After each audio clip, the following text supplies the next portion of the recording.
Thank you. Good afternoon. I appreciate the media being here and helping us to get this information out to our community so that everyone is informed. The health and well-being of our students is our top priority, and we continue to work to make sure that our communities are updated and that we provide appropriate information. We continue to monitor the coronavirus and utilizing the guidance from the Center of Disease Control and the Florida Department of Health. We will continue to provide a response to this emerging public health threat. I know there have been credible reports. There have been non-credible reports, as Ms. Korn just mentioned to you, that have been circulating on social media. So as of now, I just want to emphasize to everyone in the public that we have not been informed of any cases of coronavirus for any student or staff member in Broward County schools as of this moment. And I say as of this moment because things are changing very quickly and rapidly as we deal with it. But I can tell you right now, at this moment, we don't have any confirmed cases. There was a situation at a school where a student was out for a number of days.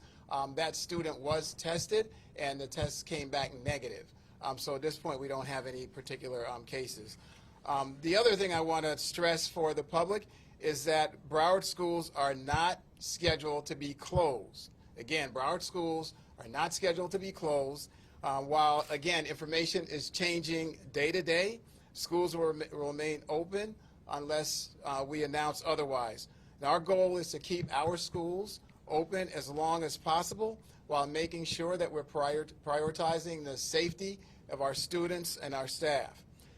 Should schools have to close, we have a number of measures that we put in place. One is we want to ensure that we're able to address some of the health and well-being needs of our students. So we will work to ensure that we can provide meals to students, especially those who depend on the district to be able to receive meals each and every day. We also have plans in place to provide learning continuity. That involves being able to provide lesson packets and lesson plans and project-based learning activities that can be done at home. We also have a plethora of digital resources, including our textbooks and things that we have online that we will make available so our students, teachers can have access to that. We also have a learning management system that's used widely throughout the district called Canvas. And then finally, we have Broward Virtual University. We currently have over 9,300 students who use that for some type of online learning. We would scale that up and make that as another resource that's available. So we'll do everything we can to make sure that we've got continuity in learning. We've got continuity in some of our key programs we know our students and families depend on, including the distribution of meals. And Broward County Schools continues to follow its recently updated emergency pandemic response plan. We're constantly updating that as we get guidance from Center for Disease Control, the Health Department. We're actually in collaboration with other districts around the state. I've been doing a daily call with our superintendents, also involving our Commissioner of Education. We're also reaching out to other districts across the country who've had some significant impacts. We have something, I believe, scheduled to have some conversations with folks in the Seattle area as well. But we're continuing to make more and more actions, and I just want to update you on some of those. So we've got some updates around travel, but I'm going to review some of the travel points that we've put out before, so we're clear about that. So first, on all international travel, as we well announced, we've canceled all of that. All approved out-of-state travel has also been suspended until further notice. So no one's traveling out-of-state on anything that's district-sponsored. And then effective Monday, this coming Monday, March 16th, all travel within the state, including academic, athletic, extracurricular, is suspended. So I repeat, all activities, all travel activities within the state, effective this coming Monday, has been suspended.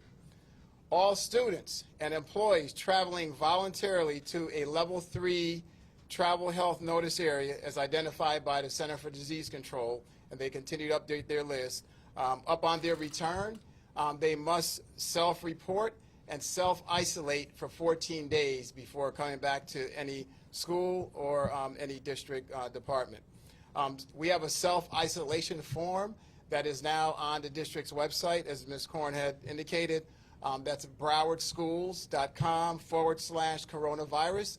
So again, we have a self-reporting form there that we are providing, and we want folks to be able to fill that out. We ask that all students, teachers, and staff who must self-isolate fill out this form to help us mitigate, prepare, and detect any potential scenarios that may occur regarding the coronavirus. Now I'm going to address the district's new ongoing preventative measures, and these are things that we have implemented over the last week or so, and we continue to build on. We are conducting extra cleaning in high-frequency contact areas with a germicidal disinfectant, and that includes covering restrooms, doorknobs and doors, countertops, drinking fountains, sinks. We're ensuring schools and district departments are adequately stocked with supplies, hygiene supplies, soap, hand sanitizers, and towels. I occasionally have gotten a report here and there that some dispenser may be out of soap. In some cases, that's a good thing. That means folks are washing their hands, so we're continuing to press up on our schools that they are checking dispensers regularly to make sure that they're fully stocked, and that we continue to practice hygiene at the highest level we can in our schools. We're sharing information with students, parents, guardians, and employees about hand washing practices and the use of alcohol-based sanitizers and cough and sneeze etiquette. Additionally, informational posters were placed in strategic areas. You'll see them by bathrooms, cafeterias, front offices, classrooms, health clinics, employee lounges. We're trying to make sure it's everywhere. You just basically can't go anywhere without seeing a poster, an information source on coronavirus and precautions that you need to take.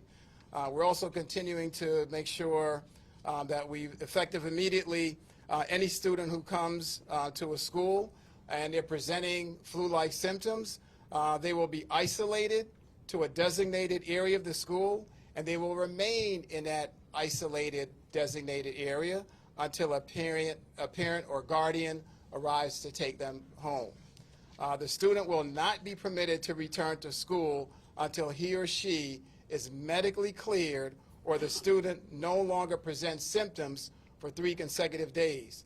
And again, regarding absences, all days absent will be excused, and students will be provided opportunities to continue their education from home through a variety of the resources that I mentioned earlier. Any employee who comes to work and is presenting flu-like symptoms that are confirmed by a manager or supervisor, they will be sent home and asked to practice social distancing until the individual is medically cleared or no longer has symptoms for 3 consecutive days. In the event that there is a confirmed case of coronavirus involving a student or a staff member, the impacted student or employee must follow the guidance of CDC, our health department, and self-isolate and not return to school or work until they receive medical clearance. If a confirmed case of coronavirus is detected, the district will make sure that we notify all our parents, all our stakeholders, everyone in that community that's connected to the school that's impacted, and we'll assess the impact by looking at a variety of factors such as the areas of the school the student or staff member has been in contact with, identifying whether they have siblings, what transportation they utilize, what routes they're on, so we can determine the scope of what we have to do for addressing the issue. We will then implement viral disinfected protocols for impacted areas of the school. So essentially doing a real deep cleaning with some strong agents out there to make sure that we can kill any residue of virus that may be there. All days absent by students for self-isolation will be excused, and students will be provided the opportunity again to continue their education. As far as athletics and extracurricular activities, a key date to remember again, Monday, March 16th, From that period on, all athletic and extracurricular activities will be suspended until further notice. So that's throughout the entire district. This includes all practices, meetings, trainings, competitions, on and off campus activities, and all related travel in and out of Broward County. The elections on Tuesday, I just want to provide some comments on that because we've had some questions on that. So Governor DeSantis has advised that primary elections will still take place on Tuesday, March 17th. The way we actually hold elections at polling places in our schools, they are in isolated, restricted areas. Those polling areas will be sanitized prior to students returning to school. So we're going to make sure that we work through all that as well. Again, as Ms. Korn had indicated, and I want to reiterate, we want our community to continue to go to browardschools.com/coronavirus to get accurate information. Please do not rely on just social media or some of these other sources that are out there. We've seen a lot of erroneous information that has recently popped up. They'll take images and text and make it look pretty real, but please come to our website to get updated information. We'll provide updated information on a regular basis as this situation continues to develop.